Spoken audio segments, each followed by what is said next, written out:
చూడండి, రాజుల మొదటి గ్రంథం 17వ అధ్యాయం 4వ వచనాన్ని మనం చూద్దాం. ఆ వాగు నీరు నీవు త్రాగుదవు, అతడికి నీకు ఆహారము తెచ్చినట్లు నేను కాకోలములకు ఆజ్ఞాపించుతునని అతనికి తెలియచేయగా.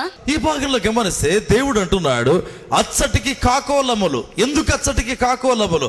ఆ యొక్క కెరీతు వాగు ఎక్కడుండేది? ప్రేమణ వాళ్ళారా, ఈ యొక్క త్రవ్వకాలలో బయలుపడేటువంటి ఈ యొక్క పట్టణాలు లేకపోతే గ్రామాలు, వీటన్నిటిలో ఇంతవరకు కెరీతు వాగు ఎక్కడుండేది ఎవరికి తెలియదంట. ఇంతవరకు అలాంటి ఒక అత్యంత రహస్యమైన స్థలంలో ఏలియాను పెట్టి దేవుడు అంటున్నాడు, ఏలియా, ఈ చోటికి ఎవరు నీకు ఆహారం తెచ్చియలేరు.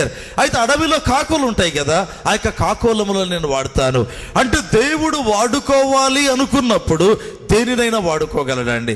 ఏదైనా దేవుని యొక్క సేవలో వాడబడగలదు. చివరికి ఒక అపవిత్రమైనటువంటి కాకోలము కూడా బైబిల్లో వ్రాయబడింది. పక్షులు 2 రకాలు, పవిత్రములు, అపవిత్రములు.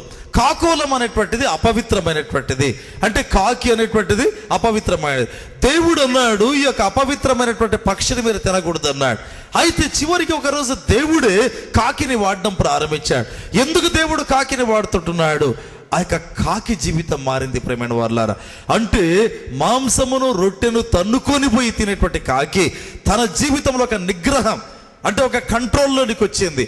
సేవ అంటే ప్రేమైన వారలారా, ఒక వ్యక్తి తెలుసుకోవాలి ఎంత తాను కంట్రోల్లో ఉంచుకుంటాడు. అన్ని విషయాల్లో, ఆహారపు అలవాట్ల విషయంలో కంట్రోల్ ఉండాలి.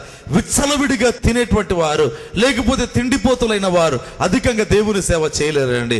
అదేవిధంగా ప్రతి విషయంలో కూడా, అంటే శరీర వాంఛలు, నేత్రాశ, ఇవన్నిట్లో కూడా ఒక కంట్రోల్ ఉన్నప్పుడే ఆ వ్యక్తి దేవుని సేవ చేయగలరు. కనుక దేవుడు ఆ కాకోలముల ద్వారా ఏలియాకు చూపిస్తున్నాడు, ఏలియా, ఈ యొక్క భయంకరమైనటువంటి దట్టమైన అడవిలో ఇవి కూడా నా సేవ చేస్తున్నాయి. Because they learn to control themselves, తమను తాము కంట్రోల్ చేసుకునే దానికి నేర్చుకున్నాయి. రెండవదిగా గమనిస్తే రాజుల మొదటి గ్రంథం 19వ అధ్యాయం 5వ వచనాన్ని చూద్దాం. అతడు బదరీ వృక్షము కింద పరుండి నిద్రించుచుండగా ఒక దేవదూత వచ్చి అతని ముట్టి, నీవు లేచి భోజనము చెయ్యుమని చెప్పెను. ఈ భాగంలో గమనిస్తే మరి ఇక్కడ దేవుడు కాకోలమును వాడవచ్చు కదా. అయితే దేవుడు కాకోలమును వాడటంలో ఈ మరి దేవదూతను వాడుతున్నాడు. ఒకవేళ 17వ అధ్యాయంలో దేవుడు కాకోలములను వాడాడు కదా అని చెప్పి 19వ అధ్యాయంలో ఆ బదిరి వృక్షం కింద కూర్చొని ఏ ప్రక్క నుంచి కాకి వస్తుందని కాకి ప్రక్క చూస్తున్నాడేమో ఏలియా. అయితే ఏ కాకి వచ్చిందేమో మనకి తెలియదు, కానీ ఏ కాకోలము కూడా ఆహారాన్ని తీసుకొని రాలేదండి. ఇప్పుడు దేవుడు సప్లయర్ను మార్చేస్తున్నాడు. అనేక సందర్భాల్లో మనం తెలుసుకోవాలి, అనేక సందర్భాల్లో దేవుడు ప్రతి సందర్భంలో ఒక వినూత్నమైన అద్భుతం చేస్తారండి. ఎందుకంటే దేవునికి లిమిటేషన్స్ అనేటువంటివి లేవు, దేవునికి పరిమితులు అనేటువంటివి లేవు. దేవుడు అపరిమితమైనటువంటి దేవుడు. ప్రియమైనటువంటి వాళ్ళారా, ఒక జ్వరం వచ్చింది అనుకోండి, ఒక డాక్టర్ ఒక టాబ్లెట్ ఇస్తాడు, అంతే. మళ్ళీ మలేరియా జ్వరమే వచ్చింది అనుకుందాం, మళ్ళీ పేషెంట్కి అదే ఇస్తాడు. అయితే ప్రతి పేషెంట్ దగ్గర తాను ఇచ్చేటువంటి మందు ఆ జబ్బుకు మార్చడండి. మొదటిసారి పేషెంట్కి ఆ యొక్క జబ్బు ఆ మందుకు బాగైంది అనుకుందాం, రెండవ పేషెంట్కి ఒకవేళ అదే జబ్బు అయితే అదే మందు ఇస్తాడు. అయితే దేవుణ్ణి మనం గమనించినట్లయితే ప్రతి సందర్భంలో దేవుడు ఏం చేస్తాడంటే తనకు అద్భుతాన్ని మారుస్తుంటాడు. ఒక కారణం, ఆయన అపరిమితమైనటువంటి దేవుడు అండి. రెండవ కారణం, నీవు దేవుని మీద తప్ప దేని మీద కూడా గురి ఉంచడం దేవుని చిత్తం కాదు.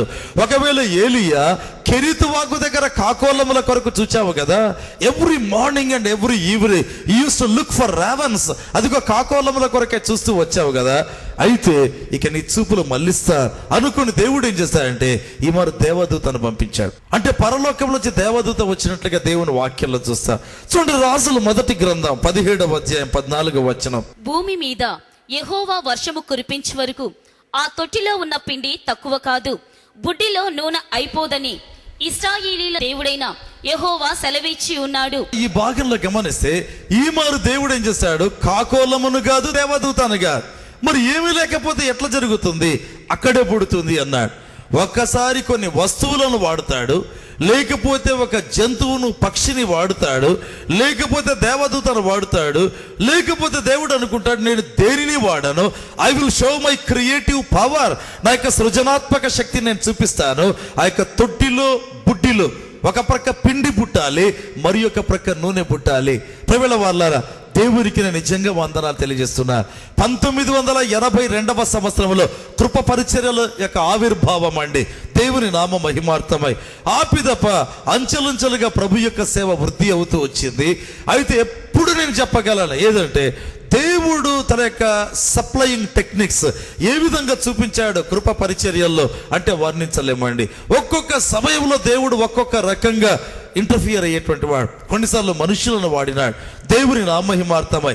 మరికొన్ని సందర్భాల్లో దేవుడు మనుషులను కాకుండా ప్రభుత్వ యంత్రాంగాన్ని వాడినాడు. మళ్ళీ